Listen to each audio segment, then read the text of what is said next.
امیر المؤمنین کی شبیہ تھے، ویسے ہی جناب علی اکبر علیہ السلام رسول خدا کی شبیہ تھے۔ اب توجہ ہو مجمع کی، آپ نے سن رکھا ہے نا کہ امام حسین نے کہا، حتیٰ شیعہ سنی دونوں مورخین نے لکھا ہے یہ جملہ کہ امام حسین نے ہاتھوں کو بلند کر کے کہا کہ اللہم اشہد، پروردگارہ گواہ رہنا، میں نے اس نوجوان کو بھیجا ہے جو تیرے نبی کا سب سے زیادہ شبیہ ہے، اشبہ الناس برسولک، سب سے زیادہ مشابہ۔ اب کس کس چیز میں؟ شکل و صورت میں، سیرت میں، کردار میں، رفتار میں، گفتار میں۔ مجمع کی توجہ ہو، جملے کو ضائع نہ ہونے دیجیے گا عزیزان گرامی۔ اگر جناب علی اکبر علیہ السلام کی صورت پیغمبر جیسی تھی تو اس میں ان کا کمال نہیں ہے، یہ خالق کا کمال ہے کہ اسے امام حسین سے اتنی محبت تھی کہ کہا میں اپنے نبی کی شبیہ تجھے دوں گا۔ توجہ، یہ اللہ کا کمال ہے کہ اس نے اپنے حبیب جیسا ایک اور بنایا، لیکن کمال جناب علی اکبر کا یہ ہے کہ امام حسین کہہ رہے ہیں آپ کا کردار بھی پیغمبر جیسا۔ صورت جناب علی اکبر نے نہیں بنائی تھی، اللہ نے ان کی صورت بنائی تھی، لیکن کردار تو ان کا اپنا تھا۔ پتہ نہیں توجہ ہے ہمیں؟ کتنا بلند کردار ہے کہ عصمت کبریٰ کی زبان امام حسین کہنے پہ مجبور ہوں کہ پروردگارہ تو گواہ ہے، تیرے نبی سے سب سے زیادہ مشابہ ہے اپنے کردار میں۔ اب علم میں، فضل میں، شجاعت میں، ہر چیز میں کمالات پہ ہیں، خوبصورت بھی بہت ہے۔ ایک یہودی نے خواب میں دیکھا، بہت زیادہ منتیں مانگ رہا تھا، پروردگارہ میں بہت پریشان ہوں، بچہ بیمار تھا، شفا مل جائے۔ تو اچانک اس نے ایک مرتبہ خواب دیکھا کہ کوئی خواب میں بزرگ ہستی آئے، فوراً سوال کیا آپ حضرت موسیٰ ہیں؟ کہا نہیں۔ کہا حضرت داؤد ہیں؟ کہا نہیں۔ کہا پھر کون ہے؟ کہا میں محمد مصطفیٰ۔ کہا تو نے اتنی دعائیں مانگی ہیں، خالق نے کہا کہ اس کی سن لے۔ کہا تجھے میں بشارت دینے آیا ہوں، تیری دعا قبول ہوگی، مدینے چلا جا، میرا نواسہ حسین مدینے میں ہے۔ کون تھا؟ یہودی، مسلمان نہیں تھا، یہودی۔ خواب دیکھا، اٹھا، کہا نہیں میں نے جو خواب میں دیکھا اتنا وجیہ، اتنا پرجلال، ہیبت، نور، میں مدینہ ضرور جاؤں گا۔ آیا، پوچھا، کہا یہاں کوئی حسین ابن علی ہے؟ کہا ہاں ہے۔ کہا وہ سامنے ان کا گھر ہے مسجد کے ساتھ۔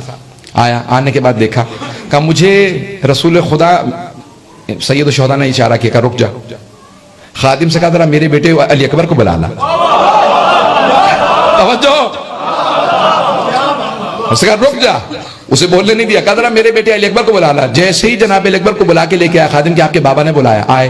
جب آئے تو وہ یہودی کھڑا ہو گیا، کہا کہ یہ کون ہے؟ کہا ہے نہیں شبیہ میرے جد رسول خدا کے۔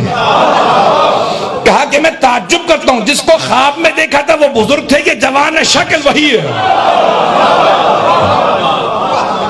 وہ بزرگ تھے، یہ جوان ہے کون؟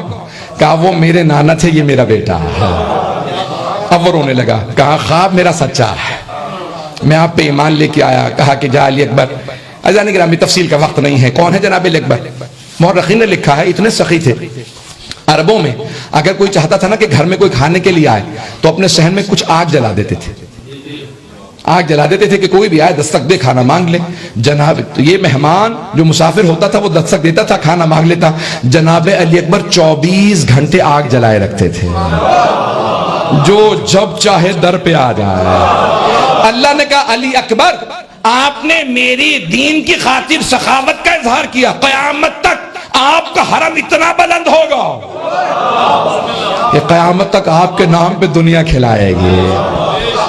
آج ہے ایسا یا نہیں ہے کہ جناب سید الشہداء کے نام پہ، جناب علی اکبر کے نام پہ کتنا زیادہ تبرک دیا جاتا ہے، سبیلیں لگتی ہیں، اور جب بھی امام حسین کو واسطہ دینا ہوتا ہے تو جناب علی اکبر کا واسطہ دیا جاتا ہے۔ ایسا ہے یا نہیں ہے کہ علماء نے اختلاف ہوا کہ بھئی کچھ کہتے تھے جناب عباس سے زیادہ محبت تھی، کچھ کہتے تھے نہیں جناب علی اکبر علیہ السلام سے زیادہ محبت تھی۔ تو کہا کہ ٹھیک ہے، امام زمانہ کی بارگاہ میں عرضی لکھ دیتے ہیں، کیونکہ آج شب ہے امام کی۔ آخری جملہ سن لیجیے، عرضی لکھی اے صاحب الزمان اتنا بتائیں سید الشہداء کو زیادہ محبت کس سے تھی؟ حضرت عباس سے زیادہ محبت تھی یا حضرت علی اکبر علیہ السلام سے زیادہ محبت تھی؟ تو آپ نے جواب لکھا مولا حسین کو عباس زیادہ عزیز سے، علی اکبر زیادہ محبوب تھے۔ پتہ نہیں بات پہنچی یا نہیں پہنچی؟ نہیں پہنچا سکا. جانے گرامی یہی سوال جناب سیدہ نے رسول خدا سے کیا, بابا آپ کو علی سے زیادہ محبت ہے یا مجھ سے؟ تو آپ نے فرمایا علی زیادہ عزیز ہیں, آپ زیادہ محبوب. پتہ نہیں توجہ ہے یا نہیں. عزت علی کی زیادہ کرتا ہوں, محبت آپ سے زیادہ کرتا ہوں. کب وہی جناب سید الشہداء کا مقام تھا. جناب عباس کا مقام زیادہ تھا, جناب اکبر سے محبت زیادہ تھی.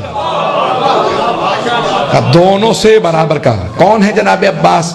شب عاشور ایک مرتبہ جا کے مظاہرہ کرتے ہیں اور واپس آتے ہیں. کہا علی اکبر میں نے تمام دشمنان حسین کا ایک جائزہ لیا. آخری جملہ پیش کر رہا ہوں. اور جائزہ لینے کے بعد اے علی اکبر میں نے ساری فوج کو 4 حصوں میں تقسیم کر لیا, 4 برابر کے حصوں میں. اے علی اکبر آدھی فوج سے میں اکیلا لڑوں گا. کون کہہ رہے ہیں؟ حضرت عباس. کیوں؟ سے بسالار ہے نا. اب منصوبہ کسے بتاتے ہیں؟ جو سب سے قریب ہو. علی اکبر میں نے فوج کو 4 حصوں میں تقسیم کیا, آدھی فوج سے میں اکیلا مقابلہ کروں گا. وہ جو آدھی فوج ہے اس کے بھی 2 حصے ہیں. ایک حصے سے علی اکبر آپ مقابلہ کیجئے گا, ایک حصے سے سارے اصحاب مقابلہ کریں گے. اے علی اکبر جو میرے مقابلے میں آدھی فوج آئے گی میں جلدی سے انہیں قتل کر کے آپ کی مدد کے لیے آ جاؤں گا. جو میرے مقابلے میں آدھی فوج آئے گی اسے جلدی سے قتل کر کے میں آپ کی مدد کے لیے آ جاؤں گا. جو آپ کے مقابلے میں ہوں گے ہم دونوں انہیں قتل کر کے اصحاب کی مدد کے لیے جائیں گے. اے علی اکبر ہم کل مولا حسین کو زحمت نہیں دیں گے.